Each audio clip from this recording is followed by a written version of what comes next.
Tammy's Tremendous Tuesday Tales. We have Lulu. Lulu, say hi.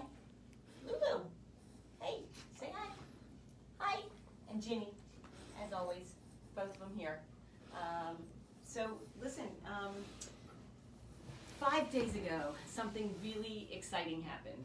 I'm sure you all know this, but Perseverance, a spacecraft, it's called a rover, landed on Mars.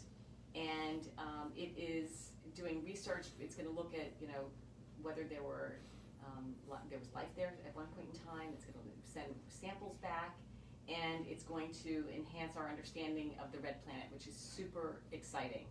And you think about the space program, and there's a lot of people who helped build the space program. And today I want to read a book about 4 women who helped at the outset of the space program. So this is the story. It's called Hidden Figures. It's the true story of 4 black women and the space race, by New York Times bestselling author Margot Lee Shetterly, and it's illustrated by Laura Freeman. So here we go. It's called Hidden Figures. Dorothy Vaughan, Mary Jackson, Katherine Johnson, and Christine Darden were good at math. Really good. In 1943, the United States was at war, World War II. Dorothy Vaughan wanted to serve her country by working for the National Advisory Committee for Aeronautics, the governmental agency that designed airplanes. Having the best airplanes would help America win the war. Making airplanes fly faster and higher and safer meant doing lots of tests at the agency's Langley Laboratory in Hampton, Virginia. Tests meant numbers, numbers meant math, and math meant computers. Today, we think of computers as machines, but in the 1940s, computers were actual people like Dorothy, Mary, Katherine, and Christine. Their job was to do math. Because Dorothy was black and a woman, some people thought it would be impossible for her to get a job as a computer. She lived in Virginia, a southern state where laws segregated or kept apart black people and white people. They could not eat in the same restaurants. They could not drink from the same water fountains. They could not use the same restrooms. They could not attend the same schools. They could not play on the same sports teams. They could not sit near each other in movie theaters. They could not marry someone of a different race. But Dorothy didn't think it was impossible. She was good at math, really good. She knew she was the right person for the job.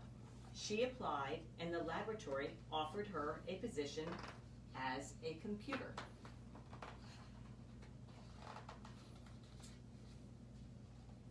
At work, blacks and whites were kept apart.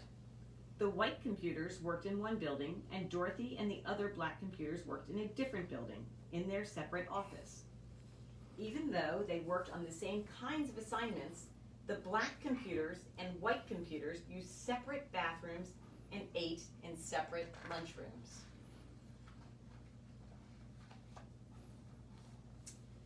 America won the war in 1945, but Dorothy stayed on the job, still trying to make airplanes faster and safer. By 1951, the Americans and the Russians were competing to see who could build the best planes. That meant more experiments and more numbers. Lots and lots of numbers. And more numbers meant the need for more computers. That's when Mary Jackson got a job as a computer at Langley. She worked in a group that tested model airplanes in wind tunnels. A wind tunnel was a machine like a huge metal box with a powerful fan attached. Mary put model airplanes in the wind tunnel and blasted them with air from the fan. This experiment helped her group improve their designs on the models before building full-sized airplanes. Mary wanted to become an engineer, but officials said it was impossible. Most of the engineers at the laboratory were men, and to become an engineer, Mary needed to take high-level math classes. But she wasn't allowed to go inside the white school where the classes were taught. But Mary was good at math, really good. And she refused to give up. She got permission to enter the school building and take the math classes, and she earned good grades. Because she didn't give up, Mary Jackson became the first African-American female engineer in the laboratory.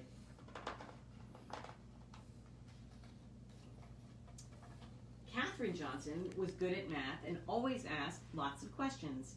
In 1953, she applied to the laboratory for a computer job and was placed on a team that tested actual planes while they were flying in the air. Their research was used to figure out ways to prevent future plane crashes. In one of her first projects, she learned how to analyze turbulence or dangerous gusts of air. No one knows how many lives her work may have helped save.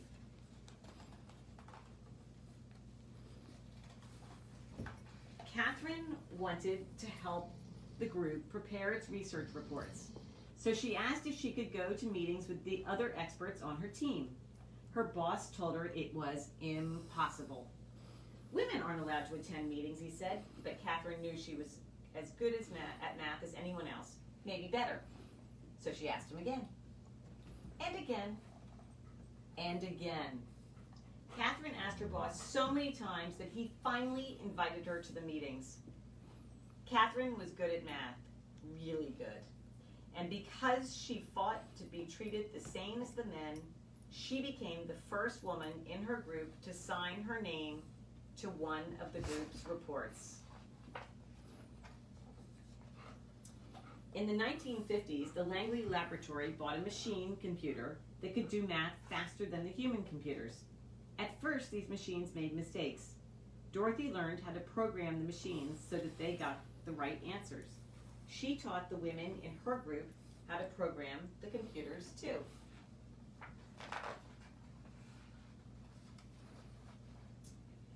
In 1957, Russia launched a satellite known as Sputnik into orbit around the Earth. The United States started building satellites to explore space too.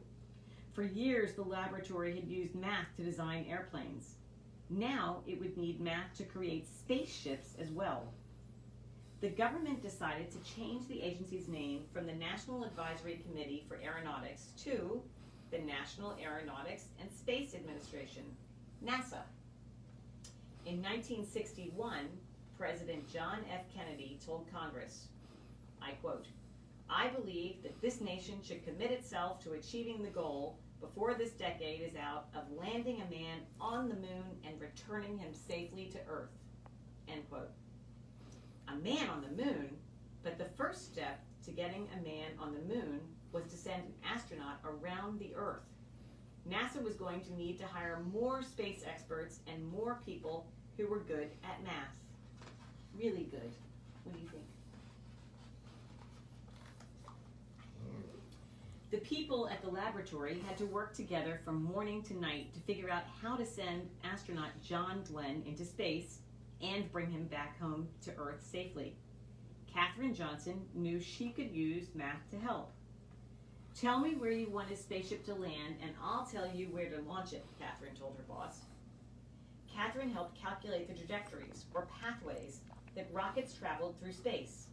She had to plan Glenn's exact route from takeoff in Florida to splashdown in the Atlantic Ocean. There was no room for error. No one was better than Katherine at solving these tricky math problems. Days before his mission, John Glenn wanted Katherine to double-check the machine's computer's trajectory calculations to make sure it hadn't made any mistakes. When Katherine said the numbers were correct, Glenn was ready to go. On February 20th, 1962, Glenn blasted off into space, circling the Earth, and made his way home safely. Meanwhile, laws began to change so that black and white students could go to school together. Blacks fought for the right to sit beside whites on buses and to drink from the same water fountains. At the laboratory, black and white computers started working together in the same offices, eating at the same lunch tables, and using the same bathrooms. Black and white moviegoers could sit next to each other in the same theater. Across the country, people started to think about ways to bring equality to all Americans. There's two faces in the middle here, Martin Luther King and Rosa Parks. We read about them before.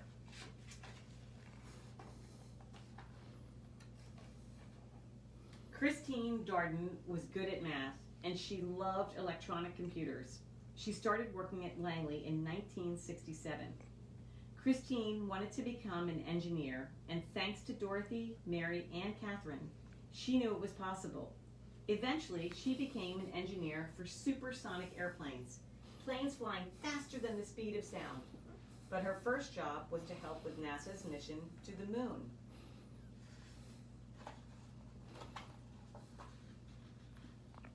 The people at the laboratory prepared for years to send astronauts to the moon, about 238,900 miles away from the Earth. Finally, on July 20th, 1969, the world watched as the three men arrived at the moon in their Apollo 11 spacecraft. That's one small step for man, one giant leap for mankind, said astronaut Neil Armstrong when he stepped onto the dusty surface. But it was also a giant leap for Dorothy, Mary, Catherine, Christine, and all of the other computers and engineers who had worked at the laboratory over the years.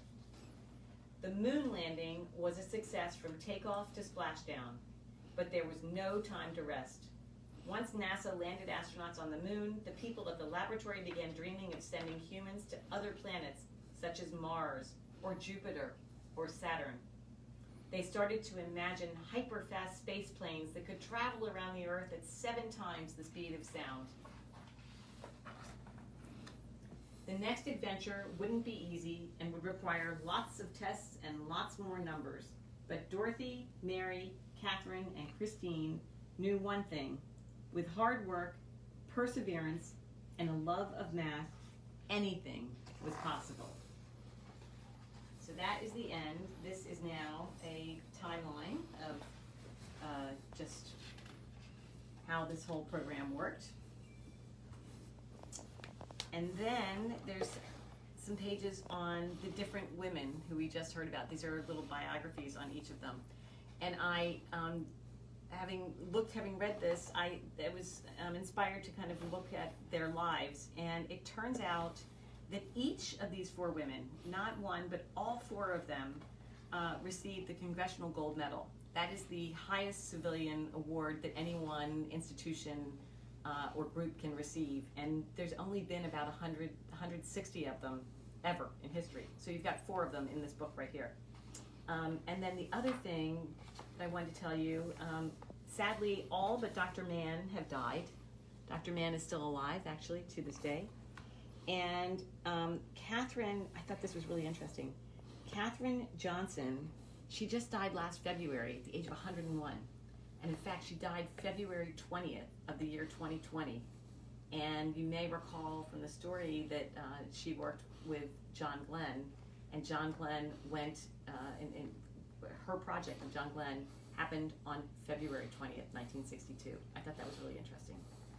Anyway, I mean, this is an incredible book on a week. I was mentioning to you earlier about perseverance and having landed on Mars, and that is incredibly exciting for us all as we watch and see what findings there are. And perseverance wouldn't have happened without the likes of these 4 incredible Black Americans.